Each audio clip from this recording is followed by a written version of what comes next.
आज पवित्र राम नवमी चैत्र शुक्ल पक्ष नवमी रे पालन हुए राम नवमी और राम नवमी को नहीं विभिन्न राम मंदिर रे स्वतंत्र नीति विधि रही पालन कर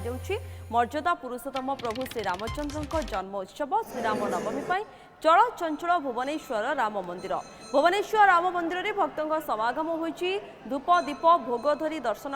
मंदिर रे पहुंची श्रद्धालु भक्तों भिड़ को नजर रखाई मंदिर प्रशासन पक्षर व्यापक व्यवस्था करा जाइछि। पवित्र राम नवमी अवसर में उत्सव मुखर हो उठी राजधानी भुवनेश्वर जय श्री राम ध्वनि रे प्रकंपित धराधाम राम नवमी अवसर में राज्यर विभिन्न स्थान श्रीराम मंदिर और हनुमान मंदिर रे श्रद्धालुंकर भिड़ जमी।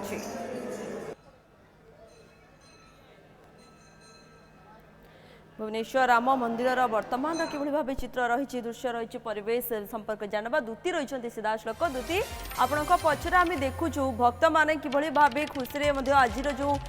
उत्सव को नहीं पालन कर नाचुंट कौन पूरा परिवेश आप देखुं सेठाकार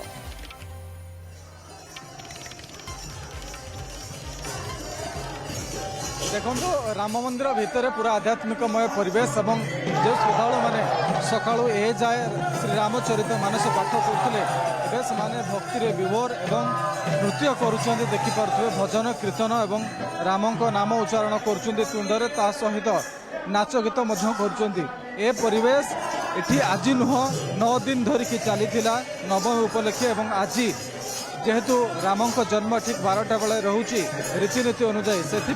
जी श्रद्धालु थिले समस्ते ये आसी समस्ते बर्तमान यहाँ उपभोग कर अपेक्षा कर रही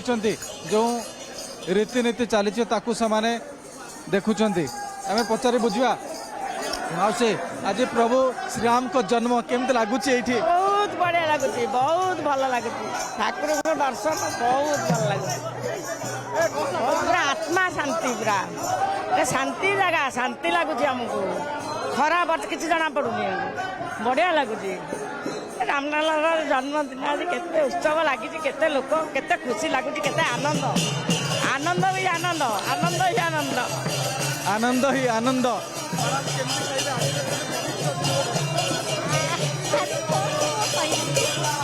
मैडम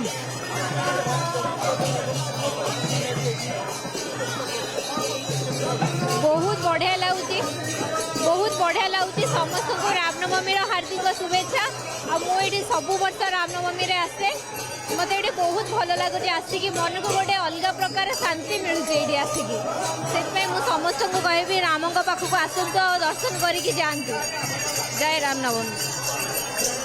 निश्चित भाव परिवेश आप